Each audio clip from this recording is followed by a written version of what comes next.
Assalamualaikum warahmatullahi wabarakatuh. Alhamdulillah, bersyukur kita kepada Allah Subhanahu wa Ta'ala atas kesehatan, kesempatan yang masih Allah berikan kepada kita bersama.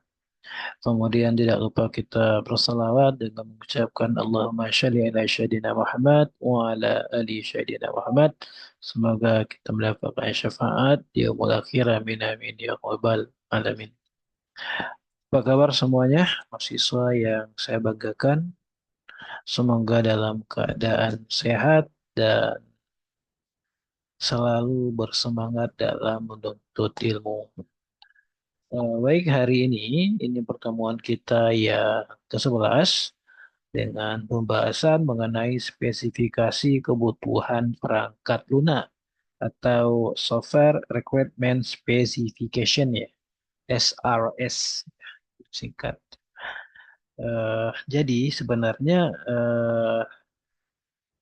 jika kita ingin mengembangkan atau merancang perangkat lunak, hal yang pertama yang harus kita pastikan itu adalah apa sih sebenarnya yang dibutuhkan oleh pengguna. Jadi dasar kita dalam mengembangkan perangkat lunak itu adalah kebutuhan.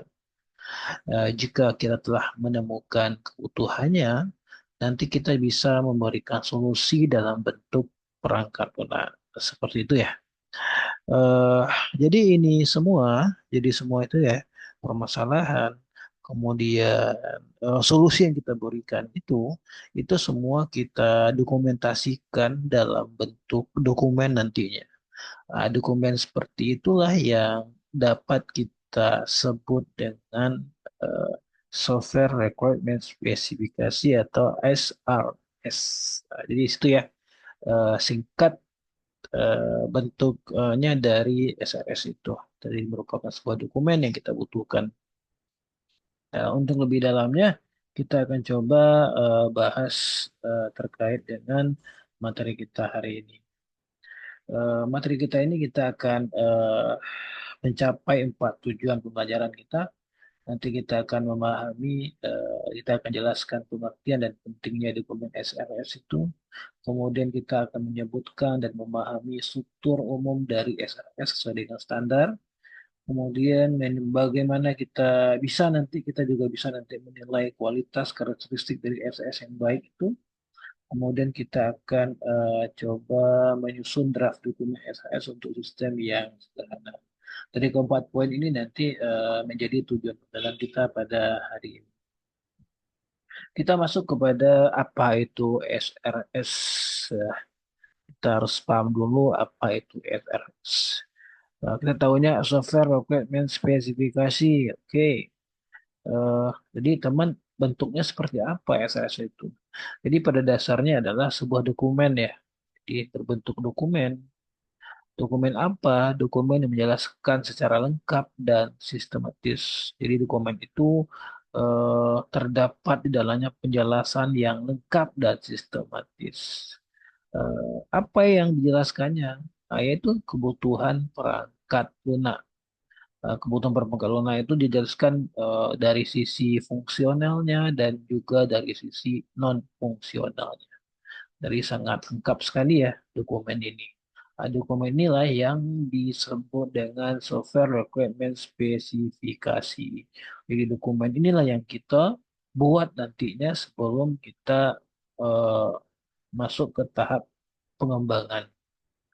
Dokumen ini nanti selain berisi itu semua ya, berisi semua penjelasan, semua kebutuhan tadi. Jadi sebenarnya ini juga nantinya digunakan sebagai menjadi penghubung antara pemangku kepentingan dan pengembang. Jadi nanti si pengembang bisa menjelaskan kepada si pemangku kepentingan, kemudian si pemangku kepentingan juga bisa memahami dengan mudah seperti apa yang disampaikan oleh pengembang. Itu menjadi perantara atau media penghubung antara dua orang ini. Itu dia SRS.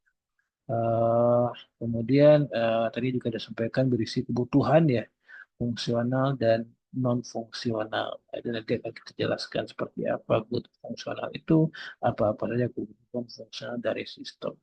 Nah, itu dia definisi dari SRS. Jadi kita sudah bisa membayangkan dia berbentuk dokumen lengkap, sistematis, kemudian isinya adalah kebutuhan tentang kebutuhan perangkat lunak dari sisi fungsional dan fungsional.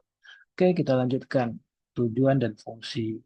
Nah, sebenarnya dari definisi tadi kita sudah bisa merasakan dan juga sudah bisa membayangkan tujuan dan fungsi dari RLS ini. Nah, di sini kita akan sampaikan tiga. Yang pertama ada sebagai acuan dalam pengembangan sistem. Jadi kalau jadi acuan berarti sangat penting sekali ya. Kalau tidak ada acuan ini bisa kemana-mana nanti. Bisa nggak sampai kepada tujuan kita. Ini menjadi acuan dalam pengembangan sistem. Jadi di dalam menjadi dasar, menjadi langkah-langkah, bisa jadi sebagai kerangka kita untuk bekerja nantinya seperti itu. Kemudian yang kedua yaitu menjamin kesesuaian antara kebutuhan pengguna dan sistem. Jadi dengan SRS ini kesesuaian antara kebutuhan yang kita tetapkan di awal tadi, kebutuhan yang kita dapatkan tadi, kemana seperti apa kebutuhannya, agar sesuai dengan realnya nanti Anda itu bisa dibantu dengan SRS ini. Jadi dia bisa menjamin kesesuaian antara kebutuhan di awal dengan real nantinya di akhir terhadap sistem yang kita bangun. Kemudian ini juga bisa sebagai fasilitator komunikasi antara tim proyek. Di dalam pengembangan itu kan tidak kita sendiri ya, kita tim. Jadi antar tim tadi kita berkomunikasi juga bisa menggunakan ini, menggunakan STS ini.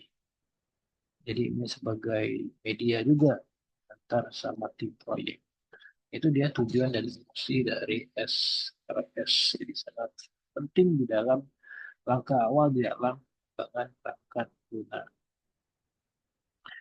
Kemudian yang penting lagi kita ketahui adalah struktur umum. Kita sudah tahu apa itu SRS, kita sudah tahu fungsinya. Kita ingin tahu nih seperti apa sih bentuknya dokumen SRS itu.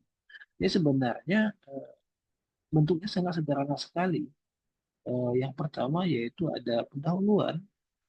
Di pendahuluan ini nanti akan terjawab mungkin beberapa ini ya beberapa bagian yaitu bisa terjawab tujuan, kemudian ruang lingkup, kemudian bisa definisi, bisa referensi. Kemudian kita yang poin kedua yaitu deskripsi umum. Nah, di sini nanti akan menjawab bagian-bagian yang ini adalah untuk memaparkan bentuk awal dari sistem. Bisa juga nanti kita masuk seperti perspektif, fungsi, kemudian batasan, asumsi. Kemudian yang ketiga yaitu kebutuhan fungsional. Nah, di sinilah kita nanti memaparkan fungsional-fungsional dari sistem apa saja. Mungkin ada fitur registrasi, fitur login, fitur backup, fitur pembayaran, ya fitur voucher diskon. Kalau itu dia sistem penjualan ya seperti itu. Kemudian ada lagi notifikasi. Saya ini tergantung nanti ya seperti apa kebutuhan kita nantinya realnya. Nah, kemudian kebutuhan dan fungsional. Nah, di sini juga akan dipaparkan nanti seperti performa sistem, kemudian keamanan dari sistem, kemudian usability sistem, kemudian portabilitas sistem. Nah, ini nanti masuk kepada kebutuhan dan fungsional itu juga kita akan paparkan nanti semua. Kemudian yang terakhir itu lampiran dan dokumen tambahan. Di sini nanti mungkin apa-apa saja ya menjadi penting rasanya itu kita masih bisa kita lampirkan di poin kelima ini seperti contoh wireframe ya tampilan pengguna sistem, kemudian bisa ERD sistem ini nanti seperti apa, kemudian mockup kita bikin mockup halaman login, sana kalau jualan ya seperti itu. Kita paparkan nanti di poin nomor 5 ini. Nah, jadi secara keseluruhan ini menjadi lengkap, menjadi jelas, dan sangat berguna nanti sebagai media komunikasi, sebagai media acuan, sebagai media menjamin kesesuaian antara kebutuhan dengan real system yang dibuat nanti. Nah, kemudian ada beberapa poin ya yang menjadi penting juga nih. Seperti apa karakteristik dari SRS yang baik itu. pasti dia benar ya, koreksi benar ya, semua yang kita bikin itu benar apa adanya dan tidak ngarang, seperti itu jelas, kemudian tidak ambigu ya sama, kemudian dia lengkap, kemudian dia konsisten, kemudian dapat dipertanggungjawabkan, dapat diverifikasi, kemudian nanti juga mudah untuk diperbarui jika ada penambahan nantinya dan dapat ditelusuri dengan mudah. Jadi ini jadi poin-poin yang perlu kita pastikan agar SRS kita itu bisa dikatakan baik nanti. Kemudian contoh ya, perlu ditampilkan contoh. Nanti teman-teman bisa akses di blog pribadi saya di www.dadosen.com. Nanti bisa buka halaman panduan menyusun SRS. Nanti bisa di-download contoh SRS sederhana yang saya buat bisa menjadi teman-teman nanti bisa kembangkan, bisa bisa dieksplor lagi untuk jadi SRS yang lebih kompleks lagi dengan catatan dan dengan dasar tidak keluar dari struktur atau struktur umum yang telah distandarisasi tadi.